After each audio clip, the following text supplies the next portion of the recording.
জুতা মানুষের প্রতিদিনের চলাচলের সঙ্গী।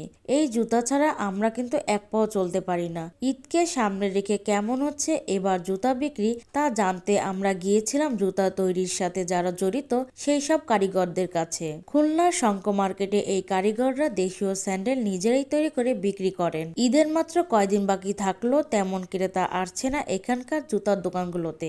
ঈদের বেচা কিনা মোটামুটি এখন হচ্ছে টুকটাক, তারপরে আগামী আর 5-7 দিনে বেচা কিনা হবে কম বেশি। না, এবছর মোটামুটি ভালোই আছে।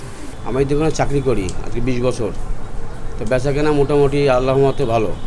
আমার জিনিসপত্র ভালো, দেশি স্যান্ডেল, বিদেশি না দেশি স্যান্ডেল আমরা নিজেরা বানাই, নিজেরা বিক্রি করি।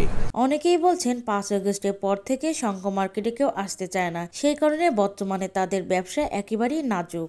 এই যে 5 তারিখের পরেতে আমাদের মার্কেটে একটা 10 আসছে, এর কারণে বেচা কিনা অনেকটাই নর্মাল হয়ে গেছে। এখন লোকজন এই মার্কেটে অনেকেই আসতে চাচ্ছে না, এই মার্কেটের আসল ঘটনা। এখন আস্তে আস্তে পরিবর্তন হয় কিনা তা জানি না, পরিবর্তন কখন হবে বলাও যাচ্ছে না। ঈদ উপলক্ষে এখন এই মার্কেটে এমন কোনো কাস্টমার আহামরি আসতেছে না। অন্য অন্য মার্কেটে দেখা যায়, কিন্তু এই মার্কেটে হয় না কাস্টমার। ওই সকালবেলা কিছু থাকে আর বিকালে, দুপুরে কোনো কাস্টমার থাকে না এখন এই মার্কেটে। গতবারের তুলনায় এবারে খুবই কম। আমরা যেটা মনে করতেছি যাচ্ছে কি যে সামনে একটা দুর্যোগ হলো, এই দুর্যোগের জন্য হয়তো মানুষের মনে শান্তি নেই, ব্যবসা বাণিজ্য ভালো না, এই তুলনায় অনেক অনেক কম।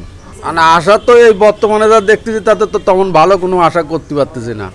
আমার এখানে 4 জন কাজ করতাম, মানে বর্তমান 2 জন কাজ করি। উম্মে মামা রাত্রি, ভয়েস অফ টাইগার।